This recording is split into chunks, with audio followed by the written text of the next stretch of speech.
Prossy yadde Uganda, Prossy wali akyebase, Prossy embeera gye yali ayitamu wagiraba yagiyitamu, so ogenda kutunyumizaako ku bintu bya Prossy saawa eno ki ekigenda maaso ne Prossy kuba nange mbadde ndudde okujja just nga nfunafunyi kasimuko mbadde bizemuko nga womanyi wonna wali. Prossy so okwebaza Allah olw'okubanga yatusobozesezza Prossy yafuna omulimu yagenda ne wagenda mu wiiki emu n'ekitundu naye ng'akola bulungi naye nzadde saalaba nnyo byekiro by'okubuukabuuka. Naye kiki? Nze saabirabako nsuzaako ku Lohaani mbasobola kubanga kale saakiraba ge mazima kisobola obbaawo naye saamufunamu buzibu bwonna. Tomulako nga zokka ekiro? Era Mukama atuyambye katumusabire waliwo abantu bakusaala tubeewanziza bane n'abadde babuuza. Katuwanjulire GKSF Travels and Best Ways Tourism banono bwe kafulu mukufunira visa gateko ne air tickets bakola ku fine reduction ne abscond removal outpass ne PCR test bafuna emirimu direct ejaba maids bakufuna Dubai PCC ne Interpol letter tebakusasuza kasente konna muyagala okuweebuuzako balina PR services. GKSF Travels and Best Ways Tourism basangibwa Dubai Dira City Center Achiko Business Park Building L5 office number 5-0-7 mufune ku simu 05-23-7-6-7-6 beba GKSF Travels and Best Ways Tourism.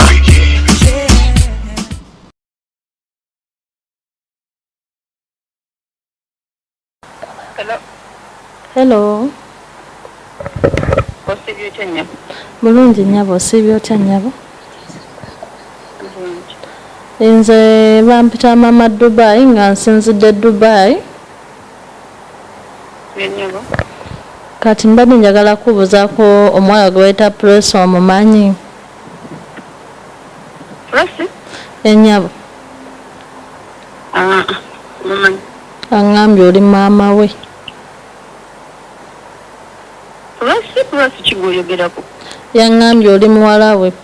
Prossy yaŋŋamba nti eno ennamba ya maama we era gwe maama wa Prossy. Prossy aliridde wakati? Ali Dubai. Kati gwe gwani? Nze bamuta maama Dubai. Okola naye? Sikola naye. Oli kumpi naye waali? Ndi kumpi naye mukwano. Osobola okumumpaako? Waali wano ngenda mukuwaako. Prossy onjogereko naye. Osibye otya maama? Gyendi oli otya?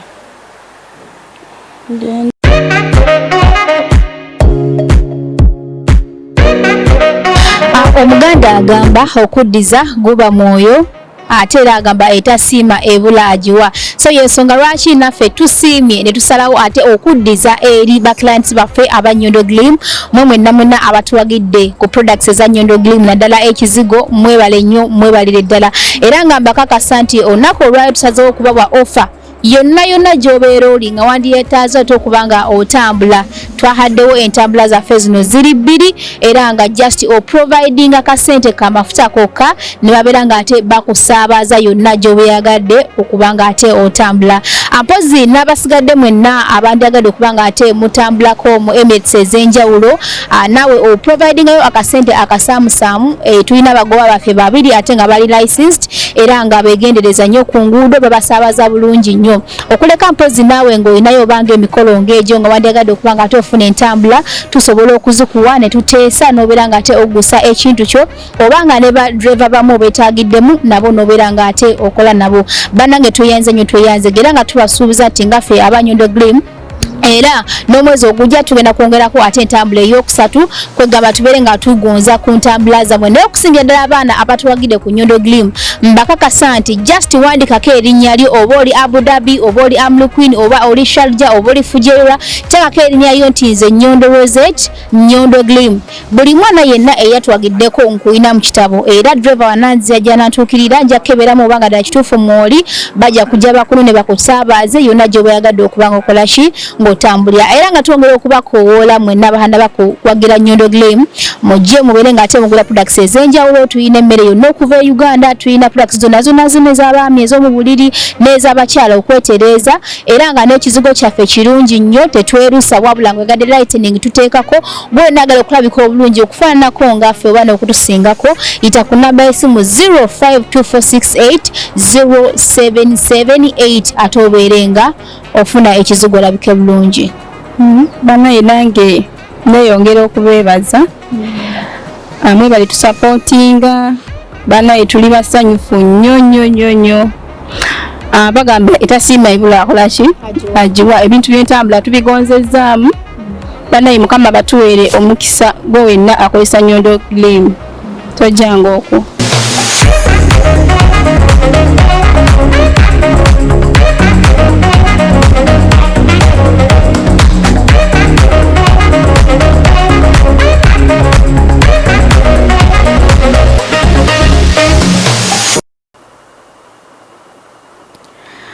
Abatulaba mwenna abali ku mukutu gwa Nyondo Media sikoowa kubalamusaako na kubabuuzaako n'okubeebaza gyonna gye mukola enkya n'eggulu. Oluusi tulabitulwawo muko kukwataganamuko ne Dubai naye era nga mba nyina okujja ne mulambulako ne mubuuzaako nate era nga tulina ekipya kitugenda okuba nga ate twogerako nammwe. Naye okusookera ddala kansooke nebaze omutonzi atukuumye nga tukyali balamu n'okutusobozesa byonna bye tukoze. Abalwadde bangi mu ddwaliro, abafudde nabo bangi naye nga tusaba emyoyo gy'abagenzi Omukama agiramuze ekisa ewamu n'okusabira bonna abalwadde Omukama ateekeko omukono gwe ogw'ekyuma oba oguwonya ate babeere nga basuuka. Neneebaza Mukama nange obulamu bwange ne ttiimu yaffe ya Nyondo Media na bonna batusapootinga Nyondo Media n'abasapootinga Nyondo Gleam abagula ekizigo muli bakabinyo mu bannyo mu baleddala era kantulakisa kano okwebaza Mama Dubai olw'emirimu gy'akola n'omutima omweweevu Katonda gwe yamuwa. Yeebale nnyo yeebalire ddala. Twakoma ng'ate Prossy ng'amaze okwogerako ne maama we ng'ayogera ebintu ebikankana. Actually mbadde muko up and down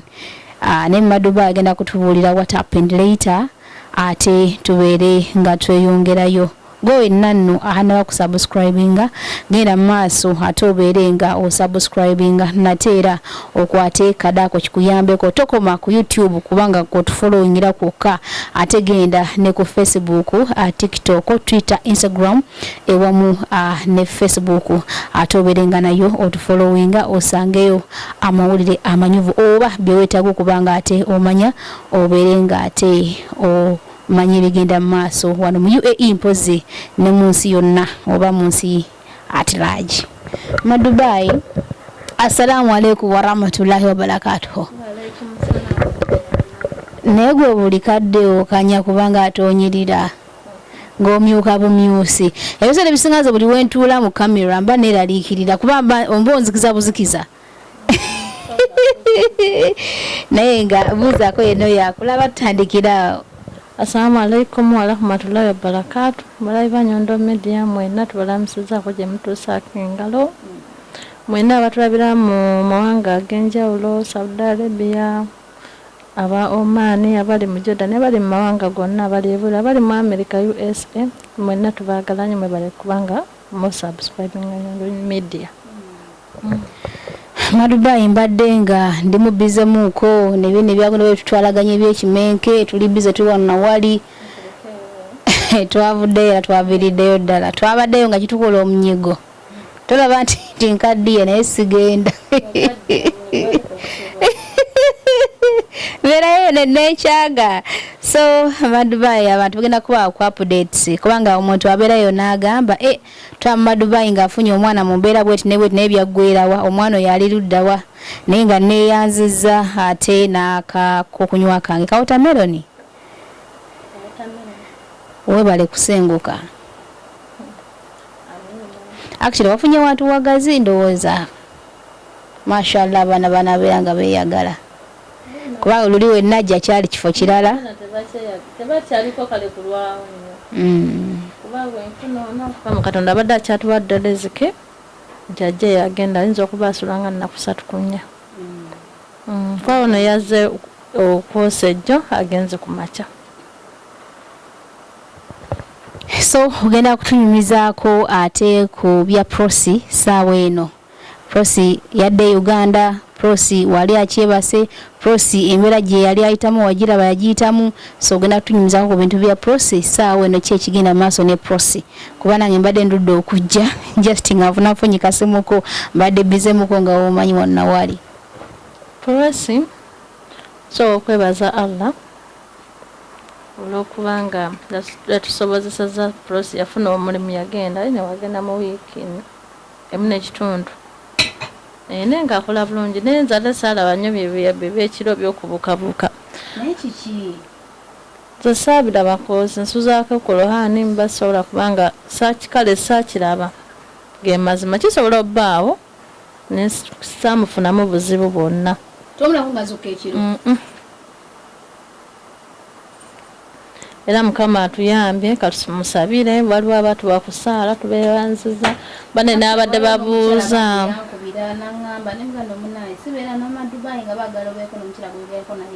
omukyala asaba, omukyala yali musabe ba yali pasita nemuwa ennamba naye nga saamufunamu buzibu. Alhamdulillah nebaza Allah gyali akola bulungi. So kati simanyi Mukama waase ogamba nti yasituse kyetulina okusabira ddala aterere bulungi. Ali mu nnaku mmeka kati wiiki mmeka? Agenda mu wiiki emu n'ekitundu. Naye nga tannaba kusitukako nti oba kitwala tugende. Tusabe Katonda gyali ekireke okujja nga wekitajja ewange kuba saakiraba. Kuba ayagala okukola. Nabeerako naye era si kinene nnyo ayagala okukola. Akola bulungi. Gwe wenna ajjukira sitoori ya Prossy gye yatandikira saawa ey'olwaleero kubanga ffe twali tulina suggestion nti omwana adde ewaka kubanga ne step mother we kye yali asinga okwetaaga kubanga omwana adde ewaka kubanga yogera ebigambo bingi nnyo yakudaala naye nga twebaza mwenna abeera concerned kuba nyina omukyala eyankubira bambi ne tulwako nnyo ng'ayogera naye nga yateekamu ssente ze ate nga ali Uganda imagine n'akuba so yalwawo nnyo ng'ayogera ne tuba ng'aye tukonkrodinga naye okusinziira ku magezi ge yatuwa era tusaba mwenna batugoberera era ne mubeerako kye mukolawo mukola ky'amaanyi nnyo. Tubaagala nnyo, mwebale nnyo, mwebalire ddala. Naye nga ne Madubai ntwala kana akakisa kubanga mwebaza kubanga mukyala bambi alina omutima omuweweevu oba omutima omulungi oba omutima omugonvu. So nateera abeerako n'abaana ab'enjawulo bayambako n'abaana bano nti awo katoliwo omwana akamabega kaawo gwe yayambako bosi we ng'amulemedde emboozi kinyuma ndooza gwe n'ogituwa naye nga nze nkwebaza byansusso. Omwana bosi we gwe yalemera yamala n'agenda ewaka yali wa Saudi Arabia bamumma emmere we ndooza abadde talyanga nga ng'omanyi okweyiya ate ng'oyagala okukola yongerako ne bosi we omwami n'atanziramu. So abantu abo basindikira musajja tebakuddamu naye aba amaze otegeera kati n'addamu nenziramu nenoonya nambulokinga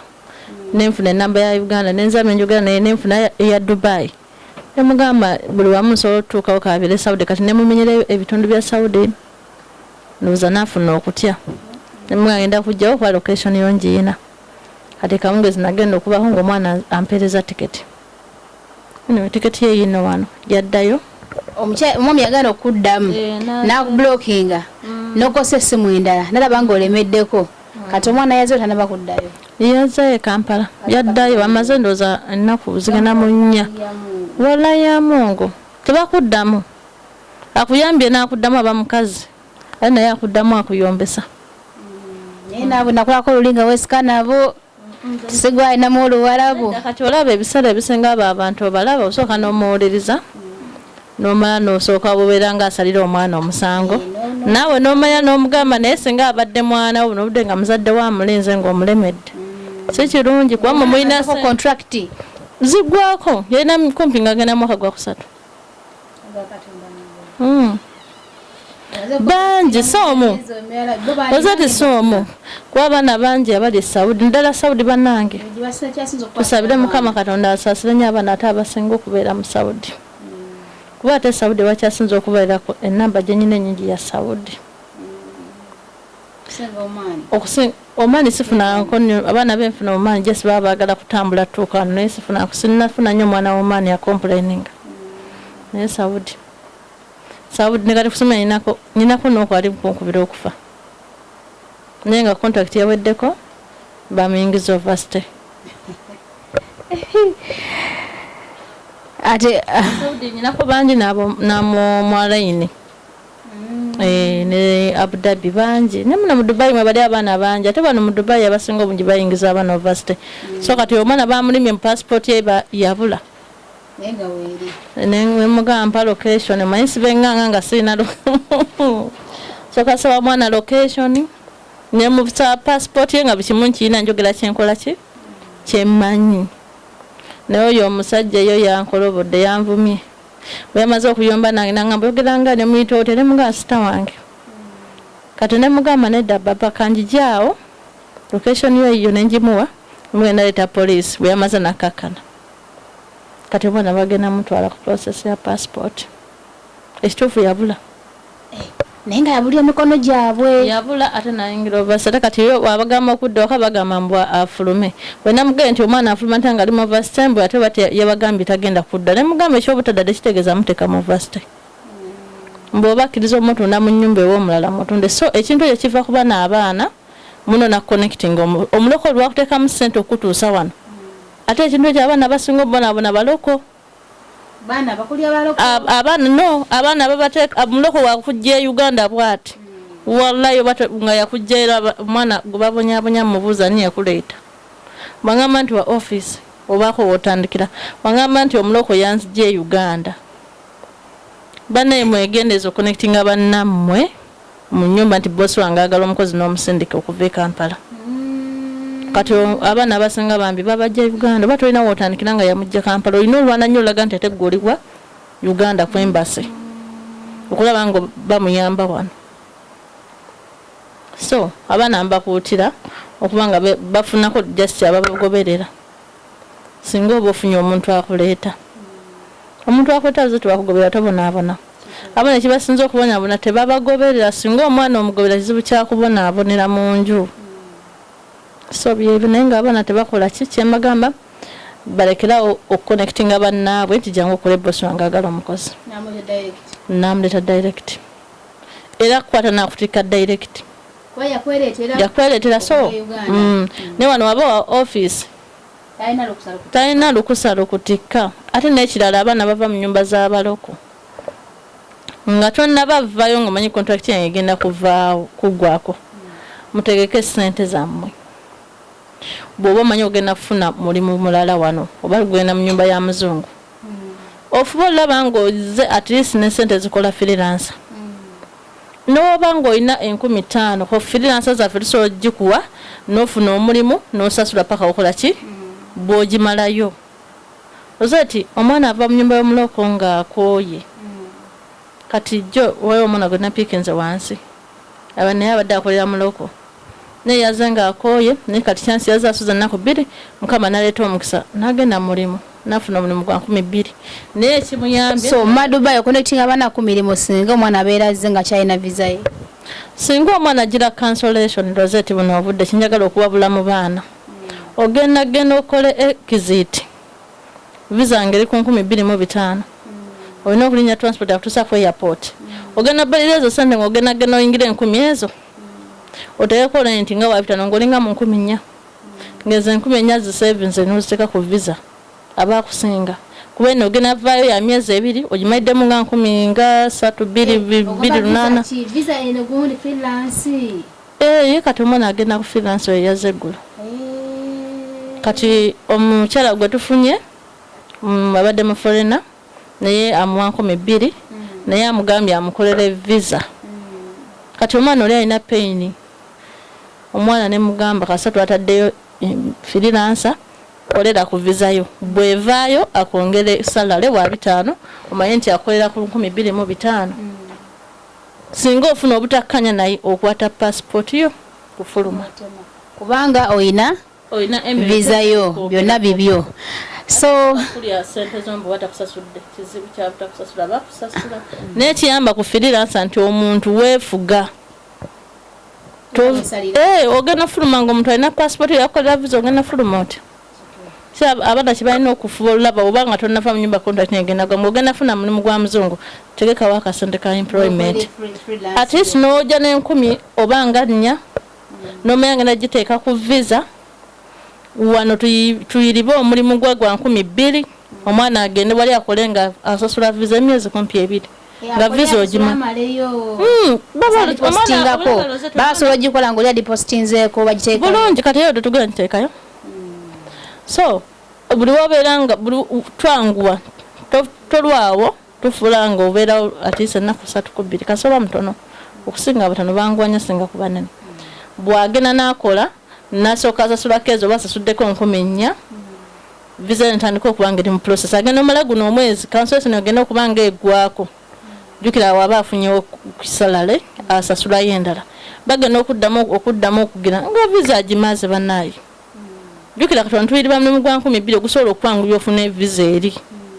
kasi ogifuna oba maze bannaye ogenda kukayana nani mu nyumba gwe wenyini gwolina okufuba okubayo nti najja kwekolerera oli wakulaba nga embeera esinnungi osobola okukyusa n'ofuna ewalala so ekyo naye visa emyezi 2 egoba abaana kuba kasetambulako wiikisi 2 eba ekugobye onoonya omulimu ekufosinga n'okuyingira mu w'omuloko aga katonda mugula ate nga gyova so muzikiriza ate okuba nga mpisaawo akalango kabakama baffe abateekamu ssente kubanga ate programu zineno zigenda mu maaso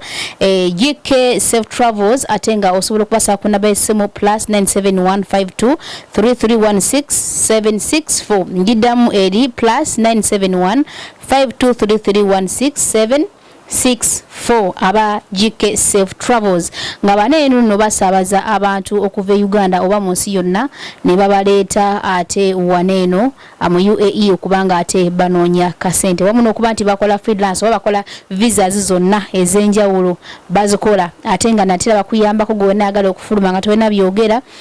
oba nga olina absconding mu visa yo kasa mukwatagana CEO wa GK Safe Tours and Travels kasobola nkwataganye naye abasobola okugenda ne bakama abo ne bakujja mu absconding n'obeera nga ate ofuna buto visa oba visiting visa oba freelance ate n'obeera nga obeera bulungi nnyo mwena bagenze mu overstay abayambako okufuluma ewamu n'okuba nga ate mudda ku byogera so enamba y'essimu gyensomye yeyo nateera ne ku screen kweri beera nga ate ogiyita kugamba nange kamwenyini osobola okumpeereza ka message ku namba yaffe 0524680778 nembera nga ate nsobola okuba nga nkuforwardingira enamba y'omuntu oyo kubanga tukakasiza nti abantu baneno batuufu era ebintu byebakola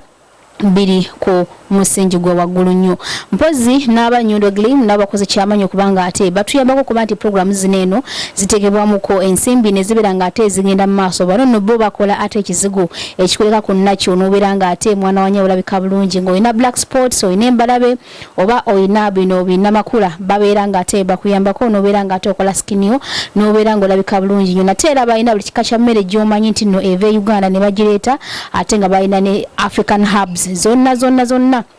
omwami oyagala kubanga ate oyongera ku size oyagala kubanga ate okola ku manpower ngeyo oba wandiyagadde okubanga ate woyozaako mu nseke obanga woyozaako mu lubuto products zonna ezo weziri n'ez'ekikyala ez'omu kisenge gamba ng'ez'amazzi products ez'okwongerako kukyalira nsiko eza sweetener so n'endala nyingi nnyo zonna weziri ojja kuta ku namba y'essimu 0524680778 ate obeerenga obafuna pozi n'ebintu birala byonna bye bamweteze gabanga products zikwata ne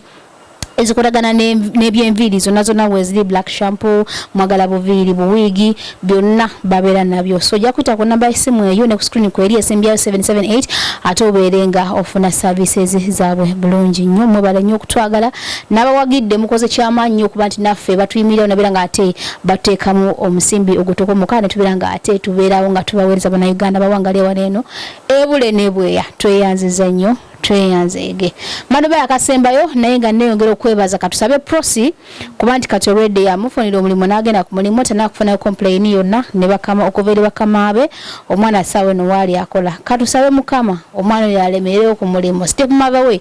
abeere nga amulindiridde kubanga ffe twamusaamu kiri nti omwana akola ki akomawo naye alinde nga tamanyi oba yadde bati akola ki teyadda nedda kooli olaba maama kino tuli kumpewo omanyi buli wakola story yenna abantu abalina okumanya ekigenda mu maaso kale kati ffe katugambe nti igwe ne Katonda katukwase Katonda olwanagane ne Katonda bwobanga oyina amaanyi agamusinga then owangule omwana ono gumuteeke mu mbeera gy'okola ki gy'oyagala naye olabanga toyina maanyi so omwana gyali enaakola mbadde nerabidde nti tuli ku mukutu radio bifollowing obiraba so omwana gyali akola kasaba mukama Katonda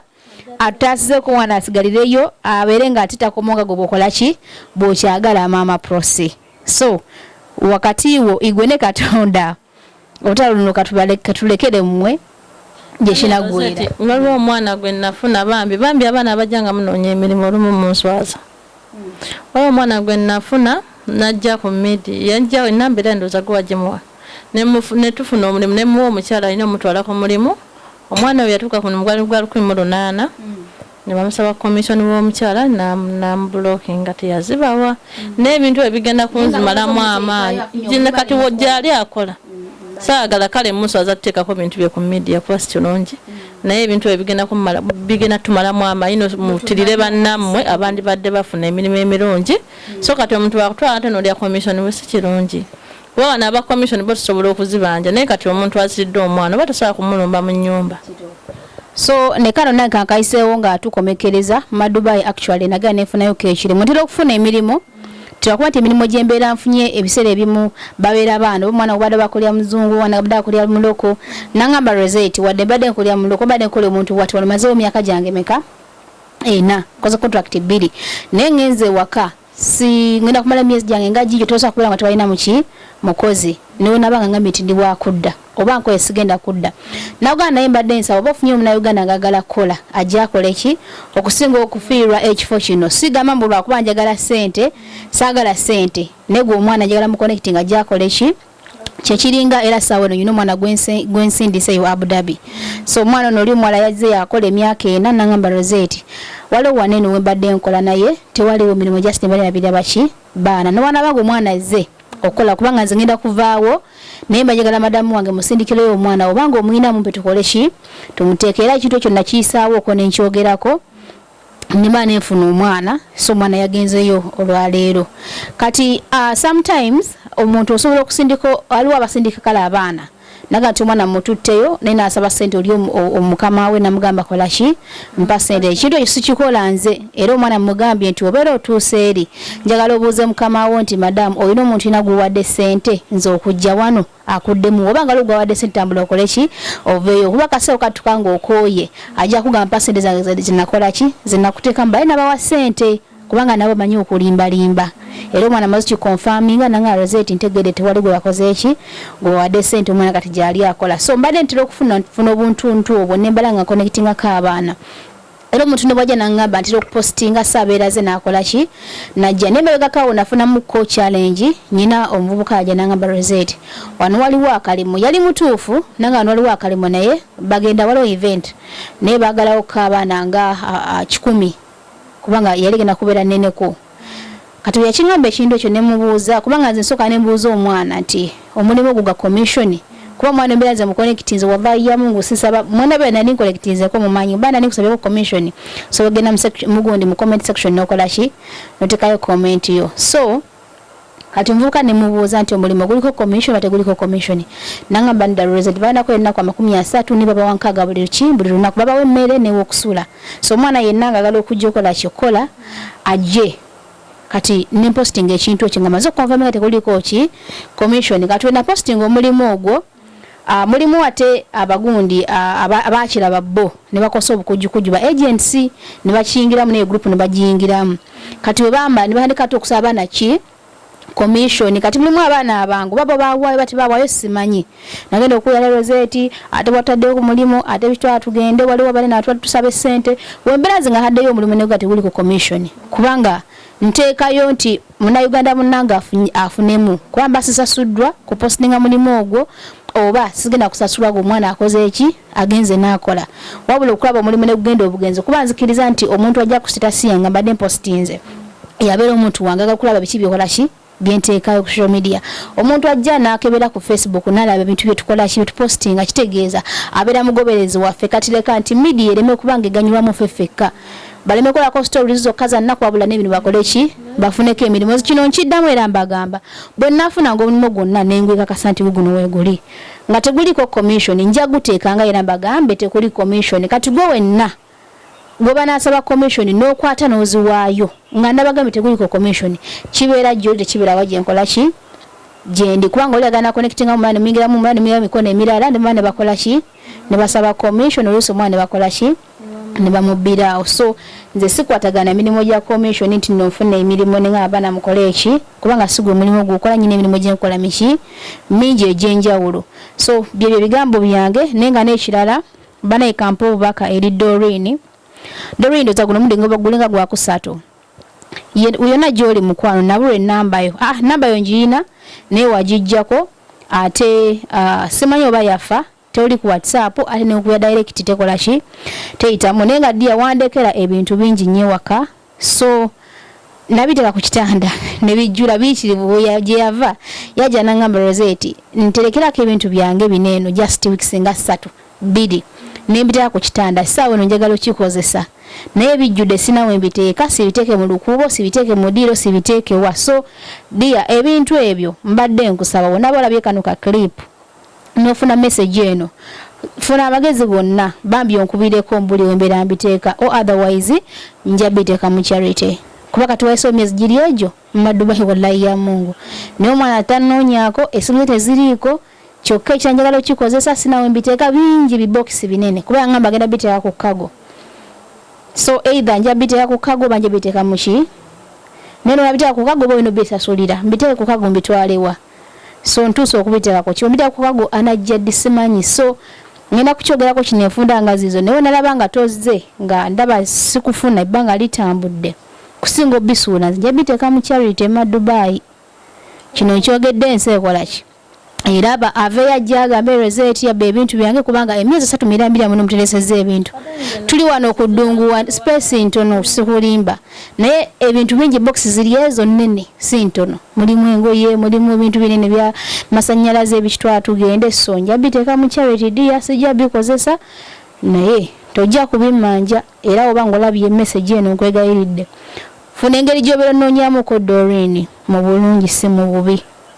ntereseeko ekimala ekitanda nange njagala kikozesa Madubai tusibule tuddeko ewaka bannanga balabi ba Nyondo Media mwenna mwebale kubanga mulaba Nyondo Media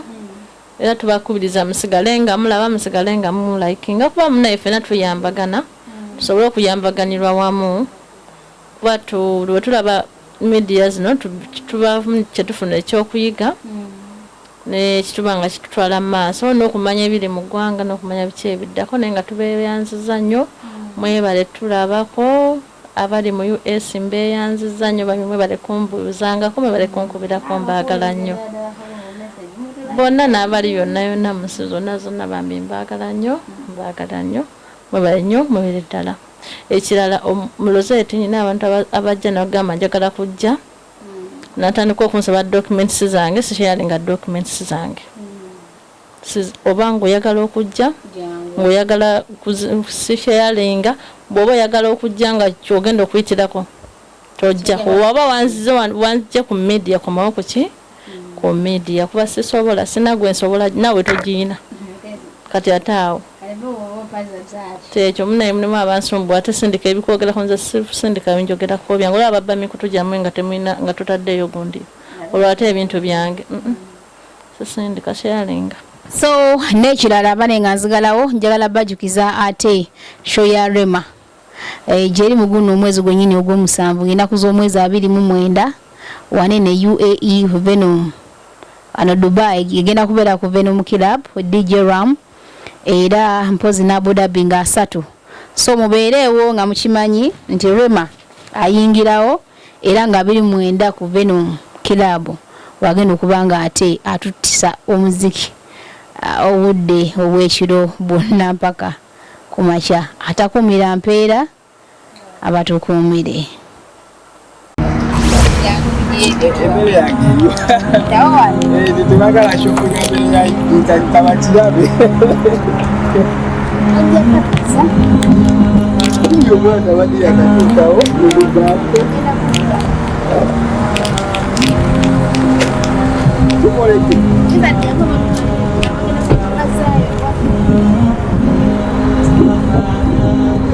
so banange abana mwenda bali mu biyumba oba okolera mu office yonna tuleta deliveries zammwe sawa y'olwale tuletedde ate omukulu Don Visa asoza okubanga ate awagera ku Nyondo Glim atumya amatooke n'atuma ate n'akawunga then n'atuma ne package ye ya Nyondo Glim ewamu n'omukyala mukwantu eyanze nnyo okusupportinga nange nsanyusa okusanga n'okubanga osobozesezza okuntusaako ebintu byange